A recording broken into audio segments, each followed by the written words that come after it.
कहते हैं कि बेवफ़ा लोग जो होते हैं वो दिल तोड़ते हैं और पढ़ाई जो है वो दिल जोड़ने का काम करती है। साथ ही साथ आपके सपनों को भी जोड़ने का काम करती है। नमस्कार, मेरा नाम अभिषेक है और आप देख रहे हैं साइंस की क्लास जिसमें मैं आपको बेसिक से बिल्कुल एडवांस तक पढ़ा रहा हूँ। अगर आप पीछे की क्लासेस को नहीं देख रहे हैं तो उनको देखते हुए आगे बढ़िए। मैं आपको क्लास में ही हर कुछ याद करा दूँगा जिससे आपको ऊपर बोझ ना आए क्योंकि इतने सिलेबस होने के कारण आपको कभी-कभी लगता होगा कि क्या याद है, क्या नहीं याद है। तो बस आप क्लासेस को देखते रहिए, यकीन मानिए आप काफ़ी आगे निकल जाएँगे। आपको कब याद हो जाएगा और आप कब आपकी नौकरी लग जाएगी, आपको भी पता नहीं चलेगा। तो चलिए स्टार्ट करते हैं आज की क्लास। तो आज की क्लास की पहले क्वेश्चंस को देखिए, आपसे बोला गया है कि weight has equal SI unit. तो देखिए, मैंने वेट बताया क्या है कि वेट क्या होता है, तो वेट होता है मास इनटू ग्रेविटी यानी कि एमजी। एम क्या है आपका? तो एम हो गया आपका मास, जी क्या हो गया आपका? तो ग्रेविटी हो गया। कौन-सा gravity? Acceleration due to gravity. अभी ये कितना होता है? केजी होता है, ये कितना होता है? मीटर पर सेकंड स्क्वायर होता है। तो यानी कि KG metre per second square इसकी यूनिट हो गई। और इसी को तो हम क्या बोलते हैं? 1 न्यूटन बोलते हैं या फिर न्यूटन बोलते हैं। तो यानी कि वेट हैज़ इक्वल यूनिट। अब आपको पता होगा कि मैंने पीछे पढ़ा रखा है कि फ़ोर्स की भी यूनिट क्या होती है? फ़ोर्स में मास इंटू एक्सेलरेशन होता है। अब मास इंटू एक्सेलरेशन भी क्या बनता है? KG metre per second square ही बनता है और इसी को तो हम क्या बोलते हैं? न्यूटन बोलते हैं। तो यानी इस सवाल का तो उत्तर क्या हो जाएगा? आपका फ़ोर्स हो जाएगा। अब आप देखिए कि अब इसका एक बार डायमेंशन को भी मैं रिवाइज़ करवा दूँ आपको कि इसका डायमेंशन कितना होता है? एग्ज़ाम में आपसे ये सवाल पूछा जाएगा। तो डायमेंशन क्या हो जाएगा? केजी का मास का एम होता है, उसी तरह लेंथ का एल होता है और टी नीचे है तो ऊपर जाएगा तो -2 यानी कि अगर आपसे एग्ज़ाम में वेट पूछे या फिर फ़ोर्स पूछे, दोनों का डायमेंशन क्या हो जाएगा आपका? सेम हो जाएगा। तो ये तो थी इस क्वेश्चन से संबंधित बातें। लेकिन अब यहाँ पर एक टॉपिक आया है जिसको कि हम बोलते हैं इम्पल्स। तो अब हम क्या पढ़ने जा रहे हैं? हम पढ़ने जा रहे हैं इम्पल्स के बारे में। तो इम्पल्स को आज पूरी तरह से डिटेल में देखेंगे और इसको खत्म करने की कोशिश करेंगे। आइए जानते हैं कि इम्पल्स होता क्या है? देखिए, इम्पल्स का मतलब होता है कि अगर मेरे पास फ़ोर्स है, यानी कि फ़ोर्स जितनी देरी के लिए एक्ट कर रहा है, यानी कि टाइम के साथ लगने वाला जो फ़ोर्स होता है, इसी को हम लोग क्या बोलते हैं? इम्पल्स बोलते हैं। तो इम्पल्स की डेफिनिशन क्या हो गई? Product of force and change in time, change in time. तो ये आपको क्या समझ में आया? यानी कि लगने वाला बल किसी ऑब्जेक्ट पर कितनी देरी के लिए लग रहा है, वो क्या बताता है आपको? इम्पल्स बताता है। अब इम्पल्स को डिनोट किससे करते हैं? तो इम्पल्स को डिनोट करते हैं जे से, यानी जे की वैल्यू कितनी होती है? एफ इंटू डेल्टा टी के बराबर। फिर से एक बार बोल देता हूँ कि impulse is the product of force and the time duration over which the force act. Impulse को डिनोट करते हैं जे से और जे की वैल्यू होती है एफ इंटू डेल्टा टी। चलिए, अब आगे बढ़ते हैं। आगे आपसे और क्या पूछा जा सकता है? तो आपसे पूछा जाएगा कि बताइए कि इम्पल्स आपको पता होना चाहिए कि इम्पल्स जो होता है चेंज इन मोमेंटम के बराबर होता है। क्या बोला मैंने? कि इम्पल्स और मोमेंटम में एक रिलेशन होता है जिसका मतलब ये होता है कि इम्पल्स जो है चेंज इन मोमेंटम के बराबर होता है। अभी इम्पल्स मैंने क्या देखा? एफ इंटू डेल्टा टी के बराबर देखा। लेकिन अगर मैं वहीं मोमेंटम की बात करूँ तो मोमेंटम आपको पता होगा कि पीछे मैंने एक्सप्लेन कर रखा है वो कितना होता है? Product of mass and velocity होता है। यानी जिसको डिनोट करते हैं हम छोटा p से और वो कितना होता है? m इंटू वी के हिसाब से। और अगर चेंज इन वेलोसिटी है तो इसको हम m इंटू डेल्टा वी भी लिख सकते हैं। तो ये मेरा चेंज इन वेलोसिटी हो जाएगा। मास का केजी होता है और ये होता है मीटर पर सेकंड, यानी KG metre per second momentum की क्या होती है? यूनिट होती है। वहीं अगर इसके डायमेंशन की बात करें तो m1, L1 और t का पावर -1 होता है। साथ-साथ सब कुछ रिवाइज़ करते चलिए। तो यानी कि चेंज इन मोमेंटम के बराबर हो गया, यानी कि F इंटू, यानी कि अगर मैं इसको लिखना चाहूँ तो J की वैल्यू कितनी हो जाएगी? डेल्टा P के बराबर हो जाएगा। और डेल्टा P है ही क्या? डेल्टा P तो अभी मैंने बताया m इंटू डेल्टा V के बराबर है। तो यही तो है आपका चेंज इन मोमेंटम। तो अब आपको यहाँ से पता चल गया कि चेंज इन मोमेंटम और जो आपका इम्पल्स है उसके बीच में क्या रिलेशन होता है। लेकिन आपको यहीं पर साथ ही साथ एक और बात बताता चलूँ। आपको एयरबैग्स के बारे में आपने नाम सुना होगा। आपने एयरबैग्स के बारे में सुना होगा जो कार्स में यूज़ किया जाता है सेफ्टी पर्पज़ के लिए। अब अगर आप इस कंडीशन को देखेंगे तो इसको मैंने क्यों जोड़ा यहाँ पर? तो देखिए एयरबैग्स करता क्या है? तो एयरबैग्स कोलिज़न के बाद का जो व्यक्ति बैठा हुआ है उसका स्टीयरिंग से टकराने के समय को बढ़ा देता है। जिससे जो लगने वाला फ़ोर्स होता है वो रिड्यूस हो जाता है। फिर से मैं बताता हूँ, जब आप गाड़ी को चला रहे होते हैं, तो अगर जितना टाइम जितने कम समय में वो टकराता तो फोर्स उतना तेजी से एक्ट करता है, लेकिन जब वो बीच में एयर बैग्स आ जाएगा तो एयर बैग्स कोलिजन के समय को क्या करेगा, बढ़ाते चला जाएगा स्टीयरिंग से। यानी कि जो फोर्स एक्सर्ट होगा पैसेंजर पे वो रिड्यूस हो जाएगा। और यही एप्लीकेशन है किसका, इम्पल्स मोमेंटम थ्योरम का। तो इस पर ये सवाल पूछा जा सकता है कि इम्पल्स और जो मोमेंटम है यानी कि इम्पल्स मोमेंटम थ्योरम का एग्जाम्पल बताइए आपसे। तो आपको ये बात याद रखना है कि इसका सबसे बेहतरीन एग्जाम्पल जो आपको एक ऑप्शन मिलेगा वो है एयरबैग का। तो ये लाइन आपको बहुत अच्छे से क्लियर हो गई होगी। अब बढ़ते हैं आगे। अब इसके एसआई यूनिट को देखते हैं। किसके एसआई यूनिट को देखते हैं, तो इम्पल्स के एसआई यूनिट को देखते हैं। तो देखिए एसआई यूनिट इम्पल्स का कितना होता है, तो इसके डेफिनेशन में ही इसके यूनिट भी छुपे होते हैं। तो फोर्स का क्या होता है, फोर्स इंटू डेल्टा टी है। तो फोर्स हो गया आपका न्यूटन और टाइम हो गया सेकेंड। तो यानी कि न्यूटन सेकेंड, मैं क्या बोला, न्यूटन सेकेंड जो होगा इम्पल्स का यूनिट हो जाएगा, एसआई यूनिट। किसकी बात कर रहा हूँ मैं, एसआई यूनिट की बात कर रहा हूँ। अब देखिए, अब अगर मैं इसका डायमेंशन लिखना चाहूँ तो कितना हो जाएगा। देखिए फोर्स का डायमेंशन मैंने अभी अभी बताया कि फोर्स एम एल टी का पावर -2 होता है, एम एल टी का पावर -2। और सेकेंड कितना होता है, केवल टी होता है। तो यानी कि इसका डायमेंशन कितना हो जाएगा, m1 l1 और टी का पावर 2 में से एक जगह तो -1 बचेगा। तो यानी कि जो इम्पल्स का डायमेंशन है उसकी वैल्यू कितनी हो जाएगी, तो m1 l1 टी का पावर -1 हो जाएगा। तो ये भी आपको पता चल गया। अब जो है, अब डायरेक्शन ऑफ इम्पल्स को देखेंगे। अब डायरेक्शन कहाँ से शब्द आ गया, तो देखिए जो इम्पल्स है, इम्पल्स एक वेक्टर क्वांटिटी है। आपको बता दें कि इम्पल्स के पास मैग्नीट्यूड भी होता है और साथ ही साथ डायरेक्शन भी होता है। तो इसीलिए जो इम्पल्स है वो कैसा क्वांटिटी है, वेक्टर क्वांटिटी है। अब वेक्टर क्वांटिटी है तो इम्पल्स का डायरेक्शन हम कैसे निकालते हैं, तो जिधर फोर्स का डायरेक्शन होगा, मैंने क्या बोला कि फोर्स का जिधर डायरेक्शन होगा उधर ही इम्पल्स का भी डायरेक्शन होगा। यानी कि जिधर अप्लाइड फोर्स होगा उधर ही इम्पल्स का डायरेक्शन भी होगा। तो ये भी बात आप समझ गए। अब इम्पल्स के एप्लीकेशंस को समझते हैं। तो सबसे पहला एप्लीकेशन है इसका स्पोर्ट्स में। आप देखिएगा कि क्रिकेट में देखेंगे तो जो प्लेयर्स होते हैं, जब वो कैच को पकड़ने के लिए जाते हैं, तो जब वो कैच को पकड़ते हैं तो अपने हाथ को नीचे करते हैं। लेदर बॉल की बात कर रहा हूँ मैं, सीजन बॉल की बात कर रहा हूँ। कॉस्को बॉल में तो उतना चोट नहीं लगता, लेकिन लेदर बॉल से जब भी वो जाते हैं यानी वो क्या करते हैं, हाथ को नीचे की ओर खींचते हैं। जिससे कि वो क्या करते हैं, टाइम ऑफ इम्पैक्ट को इंक्रीज करते हैं, जिसके कारण जो फोर्स है वो रिड्यूस हो जाता है। मैंने एयरबैग्स में भी यही आपको समझाया, ठीक है। उसी तरह से जब आप रॉकेट propulsion को देखेंगे तो रॉकेट भी इम्पल्स को यूज करता है, जो थ्रस्ट के द्वारा प्रोवाइड किया जाता है ताकि मोमेंटम में चेंज लाया जा सके। तो ये 3 एग्जांपल्स आप याद रखेंगे, स्पोर्ट्स, दूसरा ऑटोमोबाइल सेफ्टी और तीसरा रॉकेट propulsion। तो ये बातें आपको क्लियर हो गई होंगी। तो इम्पल्स से संबंधित आपकी 3 एप्लीकेशंस है जो मैं आपको लिख देता हूँ ताकि आपको याद रहेगा। अब आप पहला एप्लीकेशन मैंने आपको समझाया, तो पहला एप्लीकेशन आप देखेंगे तो स्पोर्ट्स में है। और वहाँ पर भी कहाँ पर, क्रिकेट में मैंने आपको बताया। और भी जगह हो सकता है, आप इसको रिलेट करके देख लीजिए। दूसरा आपको एयरबैग्स बताया मैंने, और जो तीसरा है आपको मैंने बताया रॉकेट है। तो ये थी इम्पल्स से जुड़ी हुई बातें। आइए इस पर देखते हैं पीवाईक्यू क्या-क्या पूछा गया है। जेईई एडवांस में ये सवाल पूछा गया है, ये आपके रिलेवेंट है, कॉम्पिटिटिव एग्ज़ाम के रिलेवेंट है, इसलिए ये सवाल उठाया मैंने। तो देखिए अब आपसे क्या पूछा है, यहाँ पर सवाल कहा है कि एक बॉल है जिसका मास 0.5 केजी है और वेलोसिटी 10 मीटर पर सेकंड है। उसको रेस्ट पर लाया जाता है और रेस्ट पर लाने के लिए फोर्स का यूज़ किया जाता है। यानी आप जो भी दिया हुआ है उसको लिख लीजिए।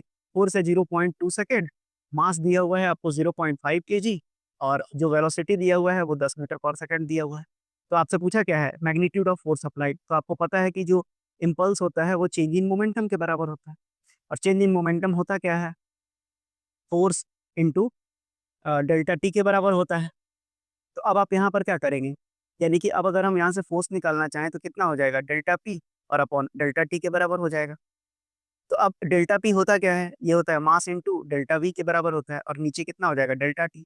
अब मास कितना दिया हुआ है 0.5, उसके बाद डेल्टा वी की वैल्यू कितनी दी है 10, और जो आपका डेल्टा टी होगा, आपको चेंजिंग टाइम कितना दिया हुआ है, सॉरी ये टी लिखा हुआ है, फोर्स नहीं लिखा हुआ है, ये हो जाएगा आपका 0.2 सेकंड। यहाँ से इसको उड़ाइए और यहाँ से 2 5 में काटिए, यानी कि 25 हो जाएगा। अब फोर्स की यूनिट न्यूटन होती है, यानी कि 25 न्यूटन का बल लग रहा होगा। तो ये भी आपको समझ में आ गया। चलिए बढ़ते हैं अगले सवाल पे।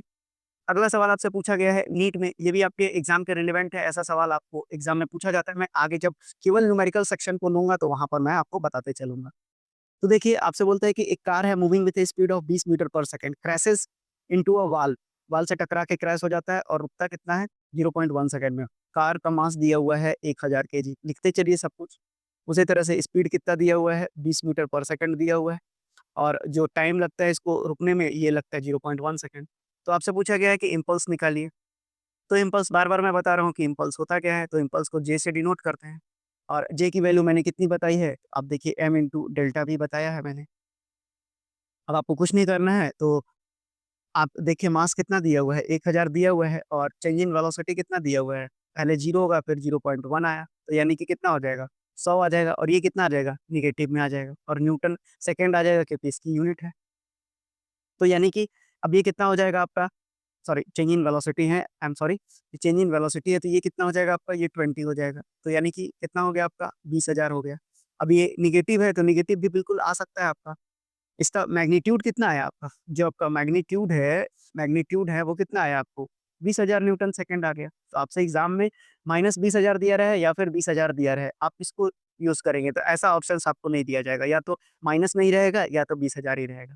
निगेटिव साइन उसके डायरेक्शन को दिखा रहा है, बस और कुछ नहीं आपको यहाँ पर दिमाग में रखना है। अब बढ़ते हैं आपको अगले सवाल की ओर। अगला सवाल आपसे पूछा गया है एसएससी सीजीएल, बोलता है कि इम्पल्स को मेजर किसमें करते हैं, तो मैंने बताया न्यूटन सेकंड में मेजर करते हैं।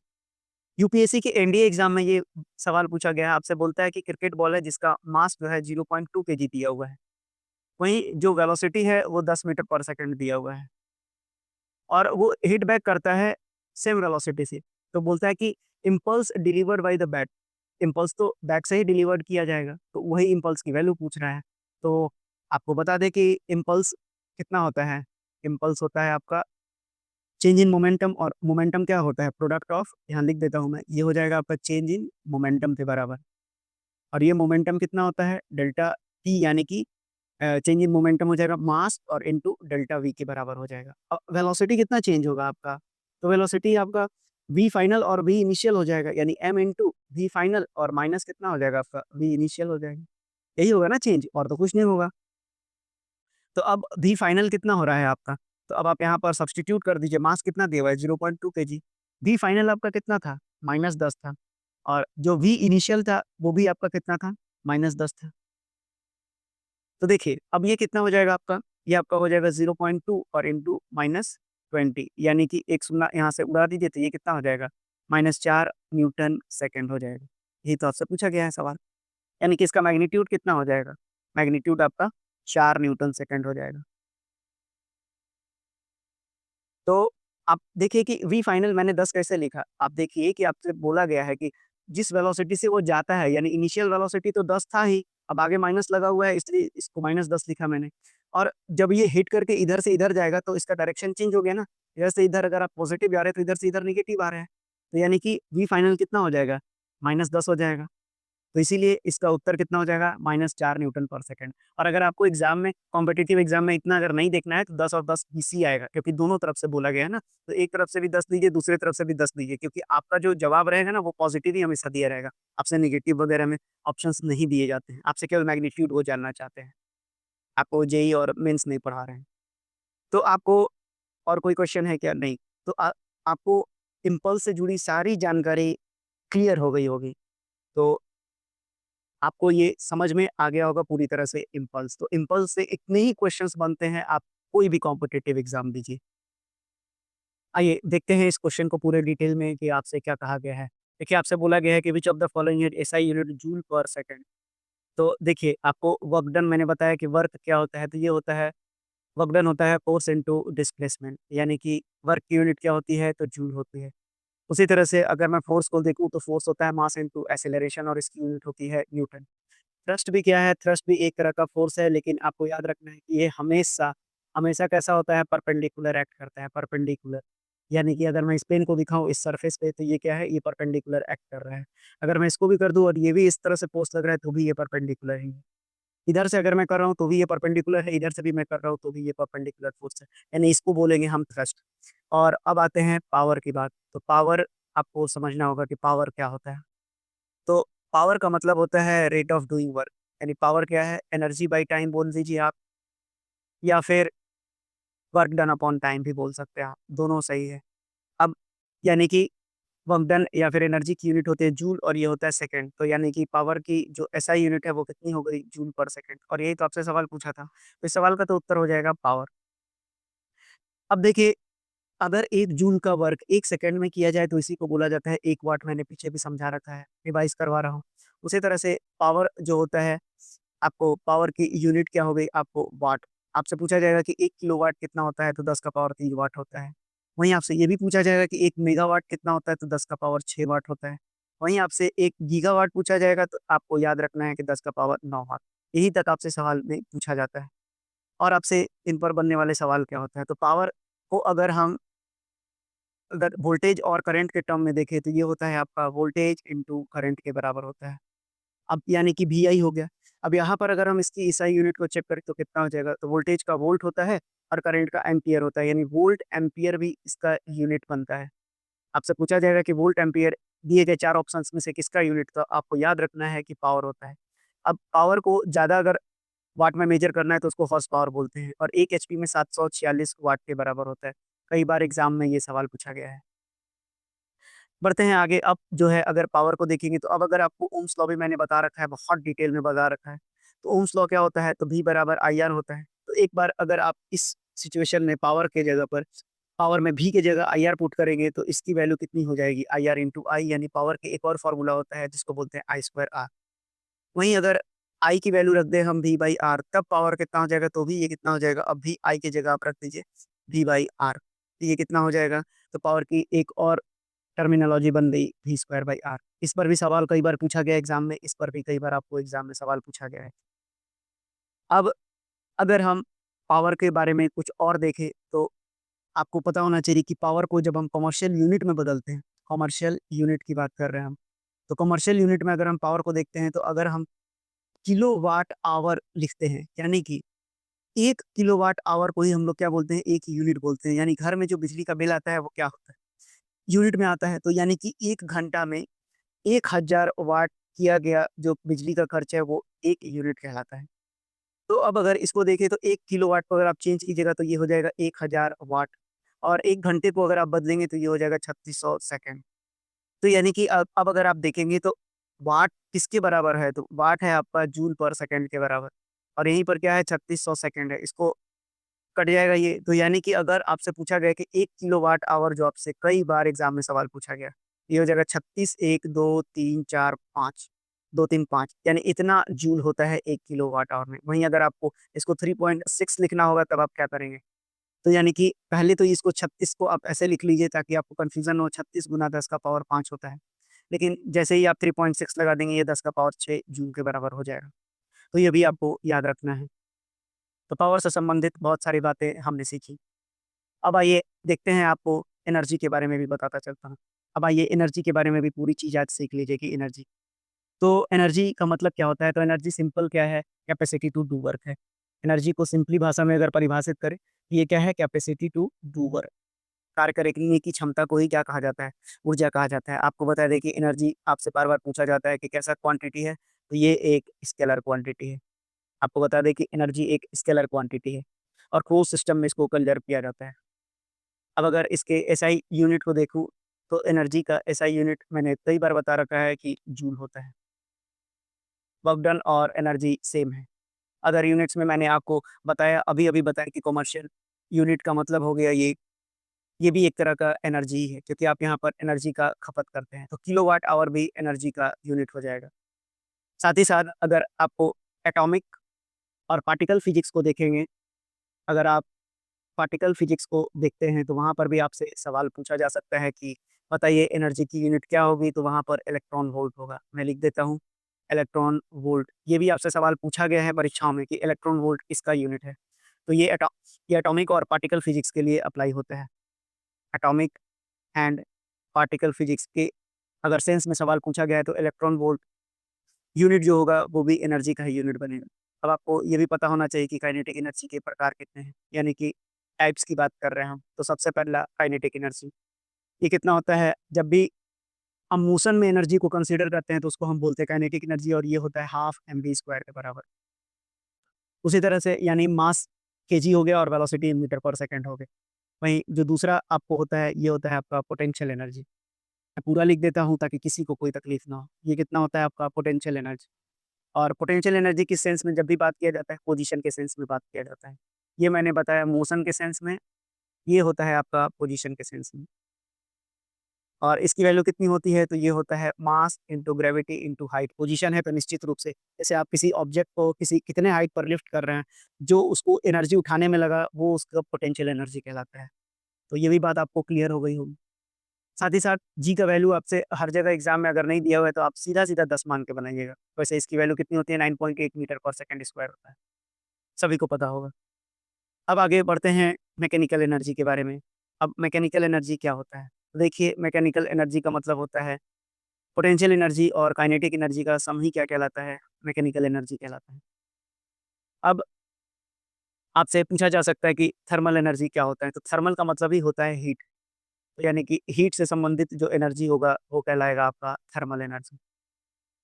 अब आपको और भी एनर्जी के नाम मैं लिखा देता हूँ, जैसे कि केमिकल एनर्जी। तो केमिकल से संबंधित यानी आप बैटरी का एग्ज़ाम्पल दे सकते हैं। उसी तरह से आपका न्यूक्लियर एनर्जी होता है। तो न्यूक्लियर एनर्जी में मैं आपको किसी दिन डिटेल में पढ़ाऊँगा फिज़न और फ्यूज़न। अगर आप डेली करंट अफेयर्स वो नहीं देखते तो वहाँ देखिए, मैंने वहाँ पर भी फिज़न और फ्यूज़न को बहुत अच्छे से बताया था जिस दिन टोकामैक आपका न्यूज़ में था।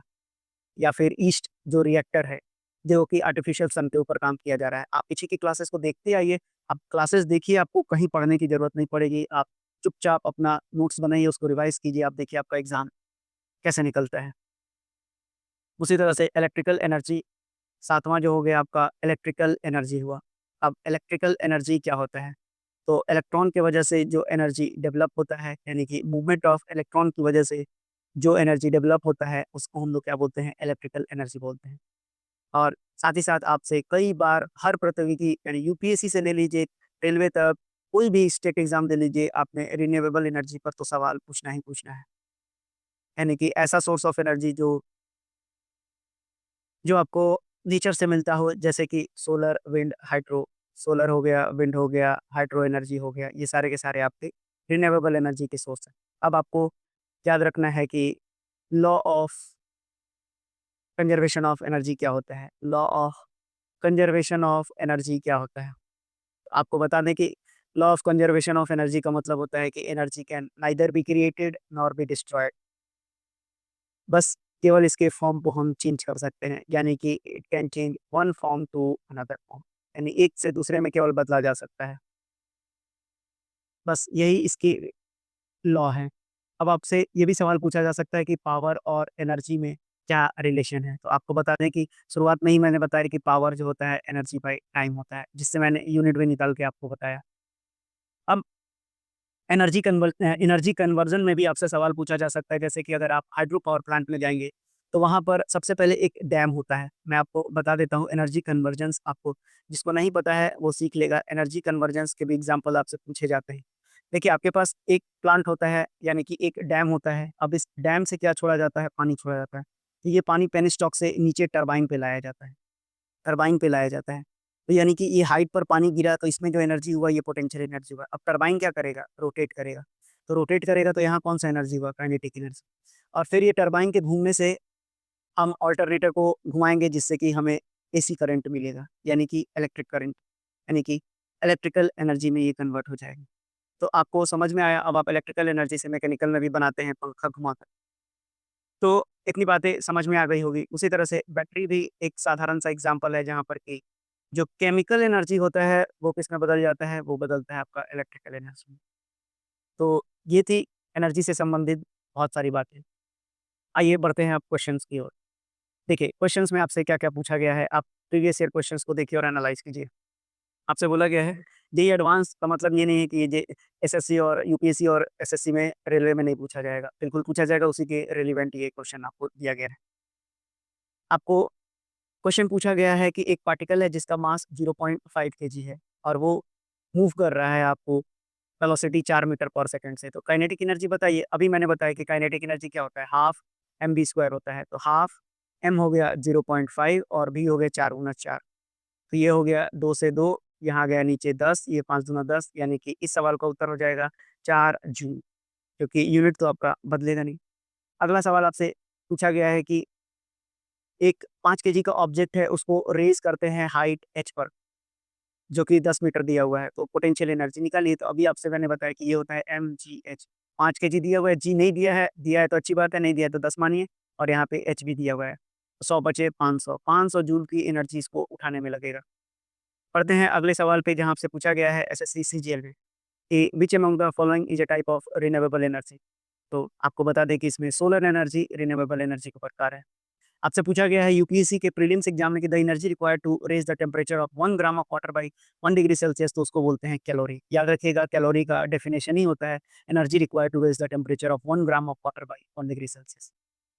अब आपसे पूछा गया है कि एक बॉडी है जिसका मास m है, h1 से h2 जा रहा है, तो चेंज इन पोटेंशियल एनर्जी यानी डेल्टा P पूछा है, तो mgh के बारे में पूछा है, तो h2 माइनस h1 हो जाएगा बस।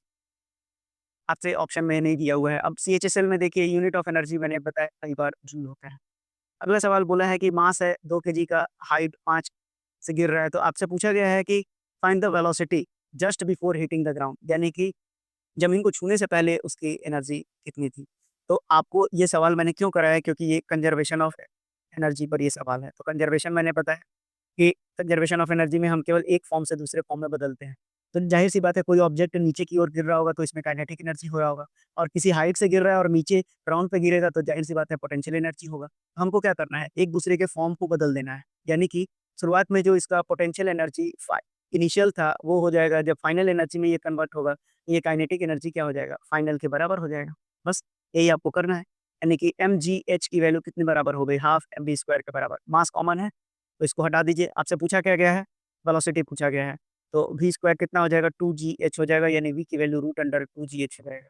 अब 2 लीजिए, g का वैल्यू 10 लीजिए, और हाइट कितना दिया हुआ है आपके पास हाइट 5 दिया हुआ है, तो यानी कि 100 दिया हुआ है, यानी कि आपका 10 मीटर प्रति सेकंड के हिसाब से लगभग-लगभग जा रहा होगा। तो आपको ये बातें याद रखनी हैं कि ये सवाल कैसे बना।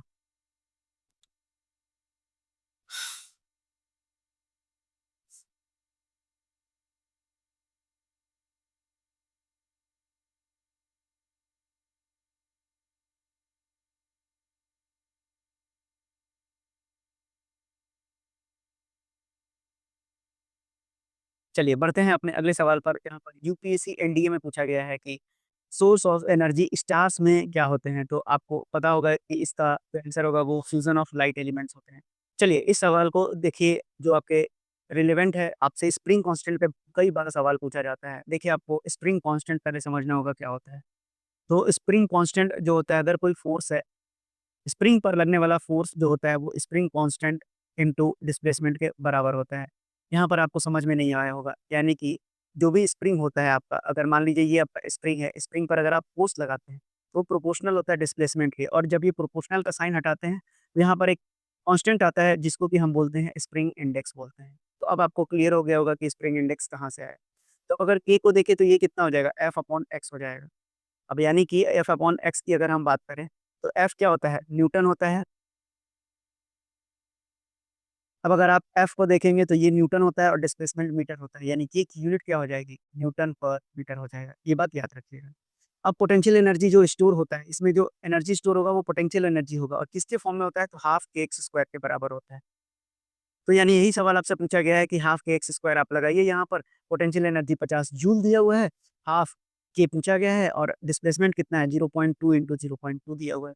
अब आप यहाँ से काट लीजिए, ये हो गया 100, तो ये आपका चला जाएगा, 1-2 से 1-2 कट गया, और यहाँ पर 1-2 से काटिए तो ये 50 आ जाएगा, तो के कितना हो जाएगा, 2500 न्यूटन पर मीटर हो जाएगा, याद रखिएगा। इसके यूनिट से भी सवाल पूछा गया है, मैंने आपको स्प्रिंग इंडेक्स भी समझा दिया।